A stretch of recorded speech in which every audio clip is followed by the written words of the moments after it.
السلام علیکم ناظرین، میں ہوں آپ کا میزبان احمد رضا اور آپ دیکھ رہے ہیں T P news.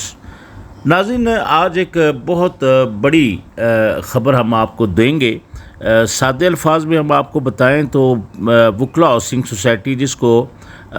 Park road housing society بھی کہا جاتا ہے، یہ سوسائٹی سپریم کورٹ بار کی جو ایسوسی ایشن ہوتی ہے اس کے زیر انتظام تھی۔ اس کے متعلق ہم نے بہت ساری خبریں بھی دی، لیکن کسی نے ہماری خبروں پر غور بھی نہیں کیا۔ لیکن اس وقت ایک بہت بڑی خبر سامنے آئی ہے، چونکہ 8400 کنال جو اراضی تھی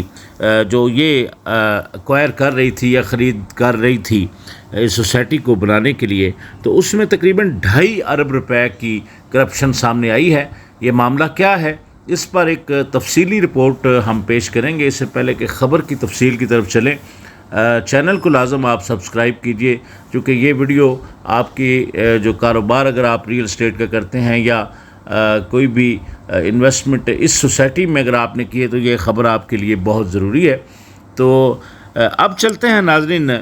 اس خبر کی طرف۔ ناظرین، جو federal government employees housing authority ہے، جس کے زیر انتظام کافی سارے سیکٹر بھی ہیں، مثلا G13 ہے، G14 ہے، یا یہ جتنے سیکٹرز بھی بنا رہی ہے، بہت ساری چیزوں کے اوپر federal government employees housing authority نے اپنا پیرا رکھا ہوا ہے۔ تو اس کے ایما پر میں سمجھتا ہوں، چونکہ جو پچھلی ہماری رپورٹس ہیں بہت سارے پروٹیسٹ بھی ہوئے، تو لیکن ان لوگوں کو جن کی وہاں پر مقامی لوگوں کی زمینیں تھیں اس پر قبضوں کے معاملات بھی سامنے آئے، چونکہ انہوں نے جو لینڈ خرید کرنے والے لوگ تھے وہ سارے فراڈیے تھے۔ ہم بار بار آپ کو بتاتے رہے، لیکن کسی نے بھی نہیں غور کیا۔ اب ناظرین، سینٹ کی جو قیمہ کمیٹی ہوتی ہے، اس میں ایک کمیٹی ہے جو کم ترقی یافتہ علاقوں سے متعلق بنائی جاتی ہے۔ اس کا ایک اجلاس مقرر ہوا جس کی صدارت شاہ زیب درانی سینیٹر صاحب نے کی، اور پھر سینیٹر ایمل ولی، پھر سینٹ کمیٹی میں جو اس کے متعلق جو باتیں سامنے آئیں یا گفتگو سامنے آئی، اس کے لیے یہ ایک رپورٹ ہے ہماری آج کی۔ ویسے یہ خبر، چونکہ اس کمیٹی کا جو اجلاس ہوا ہے اس میں جو باتیں سامنے آئی ہیں، آج یہ خبر آپ سارے تقریباً اخبارات میں بھی پڑھ سکتے ہیں۔ ناظرین، دلچسپی کی بات اس میں یہ آئی ہے سامنے کہ اس سوسائٹی کے جو انتظامی امور تھے، پہلے سپریم کورٹ بار ہی ایک کمیٹی بناتی تھی جس میں صدر، سیکرٹری، اور پھر ان کے پاس فنڈز انہوں نے اکٹھے کیے تھے وکلا سے۔ زیادہ تر جو اس میں پلاٹس دیے گئے ہیں وہ وکلا کے ہیں۔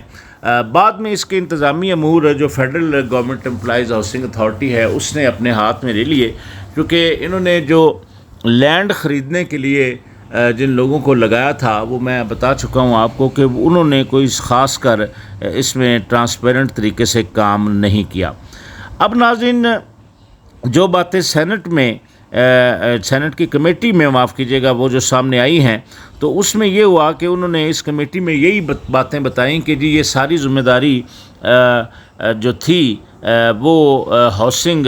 اتھارٹی کی، جو جس کو ہم فیڈرل امپلائیز ہاؤسنگ اتھارٹی کہتے ہیں، یہ ان کی تھی، تو اس میں انہوں نے اپنا صحیح رول پلے نہیں کیا۔ اب معاملہ اس میں یہ بھی ڈسکس ہوا کہ چونکہ جب یہ مالی بے ضابطگیاں سامنے آئیں تو نگران حکومت اس میں سے اپنا دامن بچا کر نکل گئی۔ ناظرین، میں آپ کو ایک بات بتا دوں، نیس پاک جو ہے وہ اس کی جو ڈیولپمنٹ اور یہ معاملات دیکھ رہی تھی، اس نے بھی اپنا دامن بچا لیا ہے بالکل۔ اب جو ڈائریکٹر جنرل ظفر اقبال صاحب آئے ہیں، کیپٹن ریٹائرڈ ہیں، وہ بھی اس کرپشن کی تصدیق کر رہے ہیں۔ پھر اب کہانی یہ بن رہی ہے کہ ایک کا ملبہ دوسرے پر ڈالا جا رہا ہے، جبکہ ناظرین اگر اس کی تفصیل کی طرف ہم چلیں تو اس میں جو بھی آیا اس نے اس بہتی گنگا سے ہاتھ دھویا، اور جو ذمہ داری ہے وہ ساری میں یہ سمجھتا ہوں یہ FGEHA یعنی فیڈرل گورنمنٹ امپلائیز جو ہاؤسنگ اتھارٹی ہے یہ اس کی تھی، کیونکہ انہوں نے خریداریاں بعد میں اپنے انڈر انہوں نے کر لیں، اور انہوں نے یہ کہا کہ یہ خریداریاں ہم خود کروائیں گے، اب ہو یہ رہا تھا کہ جو زمیندار تعلق بناتا تھا، یہاں پر کوشش ان کی یہی ہوتی ہے کہ لینڈ کے بدلے پلاٹس دینے کی بجائے کیش کی صورت میں ادائیگیاں ہوں. اس سے یہ ہوتا تھا کہ اپنا یہ انڈر ٹیبل کچھ نہ کچھ رکھ لیتے تھے. تو سرے دست اس میں ہم تو بار بار چیخ کے بتاتے رہے کہ یہ اتنا بڑا بلنڈر ہو رہا ہے، لیکن اس میں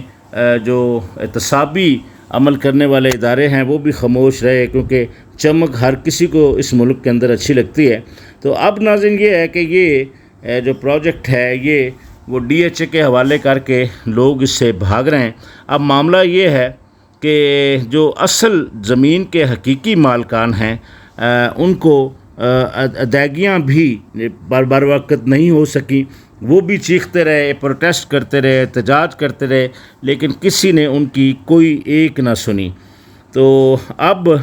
معاملہ یہ ہے کہ نیس پاک جو ہے اس میں جو مشیر کی صورت میں وہ اپنی خدمات سر انجام دے رہی تھی، انہوں نے بھی اس میں یہ ایک بات سامنے آئی ہے کہ اپنی ذمہ داریاں جو ہیں وہ پوری نہیں کی. اب ناظرین وکلا جو ہیں اس میں افیکٹو وہ بنتے ہوئے نظر آ رہے ہیں، کیونکہ اگر یہ اس پروجیکٹ فلاپ ہوتا ہے یا اس کو پورا نہیں کیا جاتا تو ہر وکیل نے تقریباً 50 لاکھ روپیہ جو پیمنٹ ہوتی ہے، جو ایک پروجیکٹ لانچ ہوتا ہے تو اس میں جمع کروائی جاتی ہے، تو ان سب نے کروائی ہیں. تو اب دیکھتے ہیں وکلا اپنا انصاف کس سے مانگیں گے، کس سے لیں گے، کیونکہ جنہوں نے ہیر پھیر کیا وہ بھی انہی میں سے ہی لوگ تھے. تو اب ناظرین یہ ہے کہ معاملہ قائمہ کمیٹی تک پہنچا ہے. اچھا ناظرین، اس میں مزے کی بات میں آپ کو بتا دوں کہ وزارت خزانہ جو ہے وہ بھی اس میں اپنا حصہ وصول کرتی رہی ہے، کیونکہ اس میں جو تحقیقات ہوئی تھیں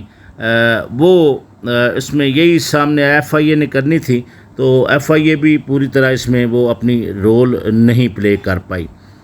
اب federal government employees housing authority کے جو ڈی جی صاحب ہیں وہ اس میں یہ جواب دے رہے ہیں کہ اس میں انہوں نے یہ ہر طرف بات پہنچائی ہے کہ جو ڈائریکٹر اس میں جو ملوث تھا اس کو ہم نے نوکری سے نکال دیا اور اس کو ایف آئی اے اس کی تحقیقات کر رہی ہیں. ناظرین یہ بہت بڑا بلنڈر ہوا ہے اسلام آباد کے اندر، آگے چل کر اس پر مزید بات بھی ہم کریں گے، لیکن سردست یہی ہے کہ جو ہم بتاتے رہے کہ اس میں بے ضابطگیاں ہو رہی ہیں، اور ایک وقت آئے گا کہ یہ وکلا خود جو ایگزیکٹو ان کی باڈی بنتی تھی وہ نہیں، لیکن جو باقی جنہوں نے پلاٹس لیے ہیں وہاں پر، ایک وقت آئے گا کہ وہ لوگ بھی چیخ کر یہ رونا روئیں گے کہ ہمارے ساتھ فراڈ ہو گیا. اپنا بہت سارا خیال رکھیے گا. اسی طرح کی نئی اور انفارمیٹو ویڈیو کے ساتھ ایک بار پھر آپ کی خدمت میں حاضر ہوں گے. نئی ویڈیو کے آنے تک کے لیے اپنے میزبان امیر رضا کو اجازت دیجیے. اللہ حافظ.